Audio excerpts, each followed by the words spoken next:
What's up everybody, it's your guy Los. Right now in this video, we're gonna focus on changing an outlet, how to turn off the breakers, how to replace it, how to change it, and install the new one, all right? As you can see, here's the old one, it's cracked. So let's get right into it, all right? What's up everybody? So we're gonna go right ahead and get started on changing that outlet down there. We're gonna start off by turning off the circuit breaker. You have to shut off the receptacle or else you're gonna electrocute yourself, as I mentioned in other videos before. And if I haven't, well, this is pretty much what you do. You go to the circuit breaker box and you shut off the unit's receptacles. If you don't, what you're gonna find yourself doing is while you're changing one of these bad boys and you're touching the wire, you're gonna feel a little shock. You know how like those little toy gum things that you pull and you start feeling the voltage? Okay, that's pretty much what it feels like, but just a bit stronger than that. And sometimes even stronger, so you don't want to get caught up doing a job and you don't shut the fucking thing off. So just be careful, right? See, as you can see, all the lights went out. So now we're gonna go ahead and walk back to the outlet and get started, okay? It's pretty simple. Let me just go ahead and mention this now. For these kind of jobs, you are required to have tools. Always want to carry tools. Buy your own tools. Some jobs, some maintenance jobs, I keep saying some, will supply you with tools. Okay, so be careful with those because there's like a arbitration, I guess you can say. You borrow the tools, but then you have to give them back. Okay, so if you're gonna borrow tools, always make sure you give them back in the condition that they let them borrow you in. If not, buy your own tools. The benefits of buying your own tools is that if you're in the field, okay, it's tax deductible. Okay, you can get yourself a gun. As you can see, I have my own. It's Initial Lows. Get yourself a gun. Get yourself a good flashlight. Mine is LED. Okay. Get yourself a flathead, a Phillips, a needle nose. Needle nose is very important, and a wire cutter. Okay. Very essential, especially for a job like this. And if you have a gun, you always want to get yourself maybe a set, a couple of them with some hexes, Torxes, Phillips, all that kind of stuff, okay? Get yourself something like that. You can get stuff like this. Basic tools is all you really need. You don't really need advanced tools unless you're doing HVAC and advanced electrical, you know, stuff like that requires a lot more diagnostic.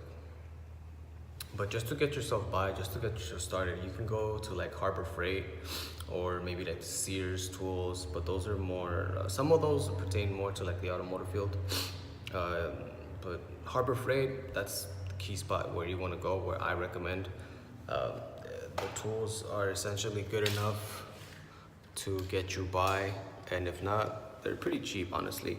So you can get those kind of tools and you'll be fine. Get yourself a good electric gun, 18 volt, just have a battery, a charger, and you'll get the job done, okay? So let's get right into it. Okay, I'm on the floor, obviously, as you can see, right? Uh-oh.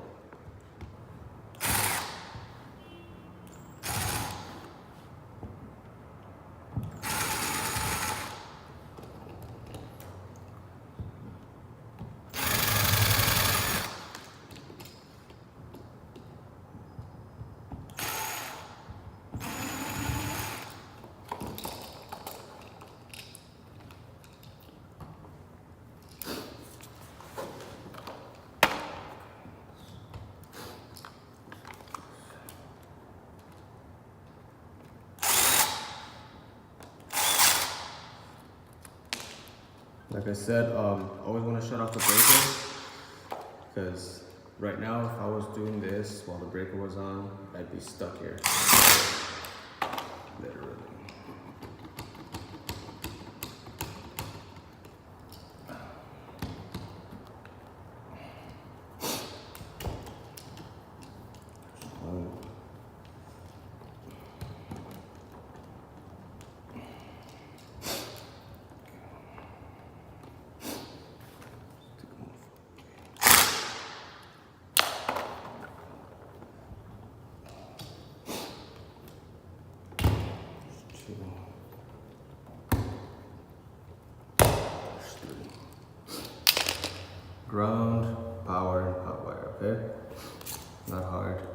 See, this is the new one. Always remember, black and gold, go with black and gold. White and silver, and this is your ground, okay?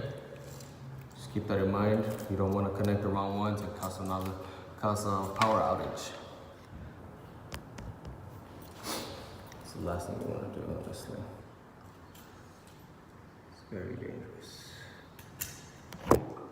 Uh-oh. My camera just fell. Okay, so as you can see, I've connected the red and the black. Red and black are similar, so you can sometimes connect them together. But your ground always goes on this silver color. Okay, and then just you don't necessarily have to hit it with the gun. Sometimes these things are just hand tight. I just went ahead and did it that way. Just sometimes they might get seized up, so it might be a little harder to unscrew it by hand. But you want to screw it on by hand, okay?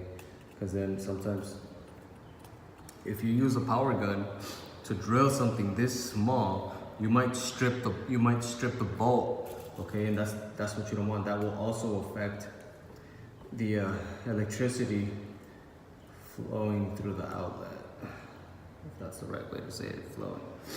Okay, so now that we're set, let's just push that bad boy back inside the wall, and we're good to go. Okay.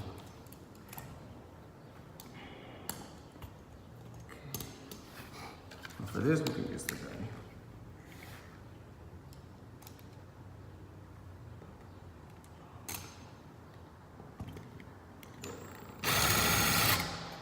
One. Push back the other one.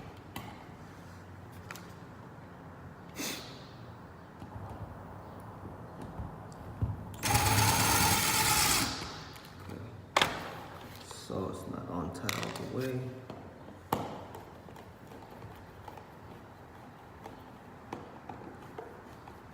Just tighten up.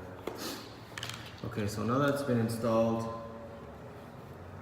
now we just put on the wall plate. These are plates, okay? So we just put that on.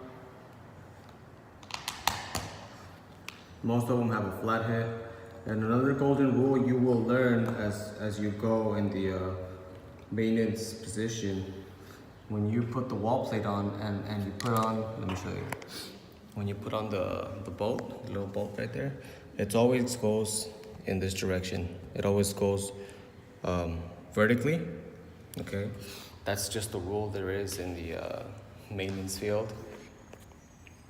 So if you go around any residential unit and you notice that, that's because the technician actually worked on it, not maybe a technician worked on it and just didn't remember.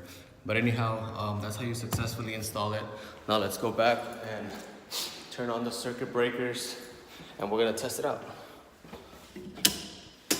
Okay, lights are on. And I'm gonna test it out like this. I have a GFI tester. They're mostly for GFIs, of course, but it can also work on an outlet, as you can see. Okay, both lights are on, and that means it's correct. Okay, it'll indicate and it'll show you if you can see if I'm pointing it in the right direction. Okay, so that one's nice, and that one works as well. Okay, so this is a very, very, very good tool. I recommend every technician to have one of these if you don't have one already. You could get them at Harbor Freight, you could get them at Sears, or any hardware store. Get yourself a GFI tester. As you can see here, it'll indicate.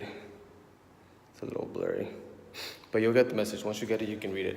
And that's pretty much how I'm checking my outlet works and I installed it correctly, okay? So we're gonna go ahead and wrap it up. I know this video is pretty long already. That's how you successfully install an outlet. Remember, shut off the breakers or else you will electrocute yourself. I wanna say thank you for my viewers. Again, like and subscribe. More videos are on the way. If you have any ideas for me, if you wanna see me install or disassemble or anything at all, just let me know. Write a comment, send a message, whatever it is, in any case it may be.